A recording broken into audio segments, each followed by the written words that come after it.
जब संपूर्ण वैभव होते हुए भी प्रभु श्री राम का मन व्याकुल था, तब गुरु वशिष्ठ के ज्ञान ने उन्हें विषाद से बाहर निकाला। सुनिए बकुल जी की वाणी में। जय श्री राम। स्वागत है सभी का। तो कल प्रभु श्री राम ने प्रश्न पूछे थे, गुरु वशिष्ठ ने उत्तर दिए थे, आकर्षण और विकर्षण की बात भी हुई। आज 19 अगस्त है। आज देखते क्या होता है आज का श्लोक। मनो बुद्धिरहंकारस तन्मात्राणीन्द्रियाणि च ब्रह्मैव सर्वं नानात्मा सुखम दुखम न विद्यते। वशिष्ठ ने आगे कहा, इस संसार में जितने भी पदार्थ है वे सब ब्रह्म हैं, मैं ब्रह्म हूं।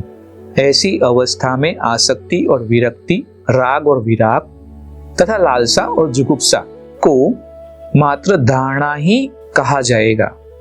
शरीर ब्रह्म है, मृत्यु भी ब्रह्म है और दोनों का साथ होना वैसे ही है जैसे यथार्थ रस्सी में अयथार्थ सांप का साथ होना। तब दुख का कारण कहा। इसी प्रकार शरीर भी ब्रह्म है और सुख भी ब्रह्म है। तो शरीर का सुख अनुभव करने पर कहा है खुशी मनाने का कारण। जब शांत समुद्र के तल पर रह रहे उद्विग्न हो उठती है, परंतु ऐसा नहीं कि वे पानी ही नहीं रहता। इस प्रकार जब ब्रह्म अर्थात इस दृश्य संसार में उद्विग्न होता है तो भी उसकी प्रकृति अपरिवर्तित रहती है। कहीं न मैंपन होता है और ना कहीं तुमपन। जब जलावर्त जल में विलीन हो जाता है तो कोई मरता नहीं। जब मृत ब्रह्म शरीर ब्रह्म को अंगीकार करता है तब कुछ हानि नहीं होती। जल में शांत रहने और उत्तेजित हो उठने की क्षमता है। इसी प्रकार ब्रह्म में भी शांत होने तथा चंचल हो उठने की क्षमता है। ऐसे ही उसकी प्रकृति है। यह अज्ञान या भ्रम ही है जो चेतना तथा जीव और जड़ पदार्थ में भेद करता है। ज्ञानी लोग इस तरह के भेद को गलत मानते हैं। अतः अज्ञानी के लिए यह संसार दुख से भरपूर है, ठीक वैसे ही जैसे अंधे के लिए यह संसार अंधकारपूर्ण है और दृष्टि संपन्न के लिए यह संसार प्रकाशमय। जब एक ही ब्रह्म की व्याप्ति सब में है, तब मौत कैसी और जीवित प्राणी कैसा। समुद्र के तल पर की लहरें न तो जन्म ही लेती है और ना ही मरती ही है। यही बात अन्य तत्वों पर भी लागू होती है। यह है और यह नहीं है, इस तरह की धारणाएं आत्मा में उठती है जो न तो वस्तुतः उत्पन्न होती है और न उनके पीछे कोई प्रयोजन होता है। एक छोटा सा स्फटिक भी बिना प्रयोजन के विभिन्न रंगे वाले पदार्थों को परावर्तित करता है।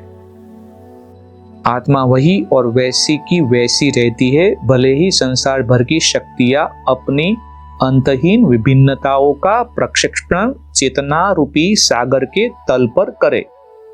इस संसार में ऐसी स्वतंत्र इकाइयां नहीं हैं जिन्हें शरीर कहा जा सके।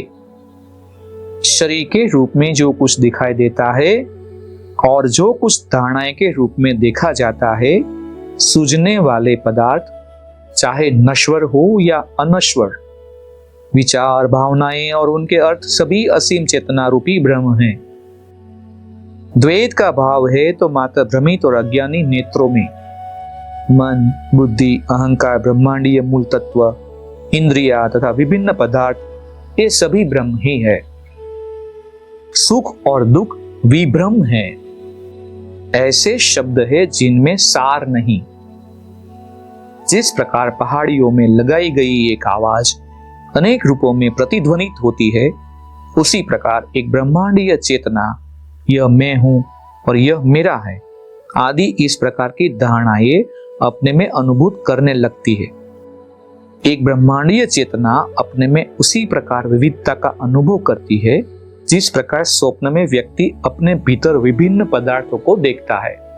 सुंदर बात के साथ आज विराम लेते, देखते कल क्या होता है। जय श्री राम। इस ज्ञान यात्रा में हमारे साथ बने रहने के लिए चैनल को सब्सक्राइब करें और बेल आइकॉन दबाएं।